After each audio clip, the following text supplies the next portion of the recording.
Assalamualaikum warahmatullahi wabarakatuh. Rekan-rekan, balik lagi di channel saya, Dani Danila, channel edukasi hukum.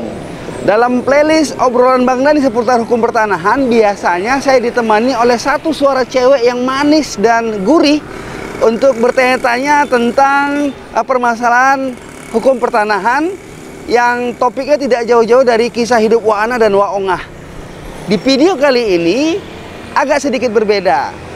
Bang Dani akan menjawab pertanyaan dari rekan-rekan yang sudah dikirimkan melalui WA grup Bang Dani, dan tentunya pertanyaan yang berkaitan dengan seputar hukum pertanahan. Sebelum kita masuk ke materinya, kita bumper dulu.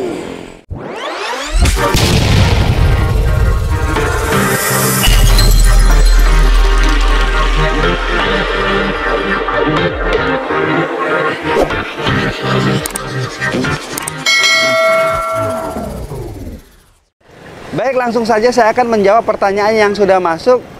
Sebelumnya kita baca dulu pertanyaannya, ini dia.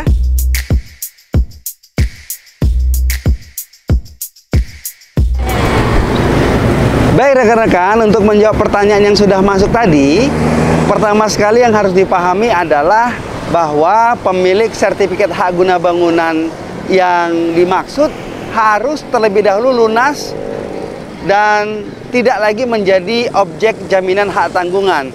Karena pada prinsipnya kredit perumahan atau KPR ini merupakan perjanjian pembiayaan yang rumah atau tanah dan bangunan menjadi salah satu objek jaminannya.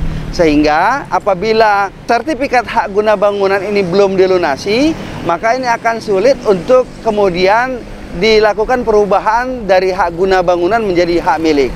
Berikutnya langkah kedua, setelah sertifikat hak guna bangunan ini lunas, maka si pemilik yang tertera namanya di dalam sertifikat tersebut dapat mengajukan permohonan ke kantor pertanahan atau BPN di mana letak tanah tersebut berada, jadi sesuai dengan kabupaten kotanya. Di kantor BPN ini, si pemilik atau yang namanya tercantum di dalam sertifikat hak guna bangunan dapat mengajukan permohonan peningkatan hak dari hak guna bangunan menjadi hak milik. Syarat-syarat harus dibawa dalam mengajukan permohonan peningkatan hak dari hak guna bangunan menjadi hak milik adalah yang pertama, sertifikat asli hak guna bangunan atau SHGB yang akan ditingkatkan. Yang kedua, SPPT PBB atas tanah yang dimaksudkan dalam SHGB tersebut. Lalu yang ketiga adalah fotokopi identitas diri pemegang hak yang namanya tercantum di dalam sertifikat hak guna bangunan dimaksud, meliputi fotokopi kartu tanda penduduk dan fotokopi kartu keluarga.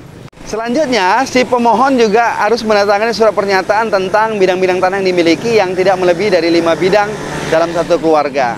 Biaya-biaya yang timbul dalam permohonan peningkatan hak ini antara lain adalah PNBP atau penerimaan negara bukan pajak yang diatur di dalam Peraturan Pemerintah Nomor 128 Tahun 2015 tentang PNBP di lingkungan Kementerian Agraria dan Tata Ruang atau BPN. Selain itu, pemohon juga diwajibkan untuk membayar biaya perolehan hak atas tanah dan bangunan atau BPHTB terhadap peningkatan hak dari hak guna bangunan menjadi hak milik sesuai dengan peraturan perundang-undangan yang diatur di dalam Undang-Undang Nomor 28 Tahun 2009 tentang pajak dan retribusi daerah. Saya kira ini jawaban singkat saya tentang pertanyaan dari Bang Romi. Semoga bermanfaat, dan untuk rekan-rekan yang ingin bertanya tentang seputar hukum pertanahan yang lain yang berkaitan dengan problematika hukum pertanahan bisa mengisi di kolom komentar.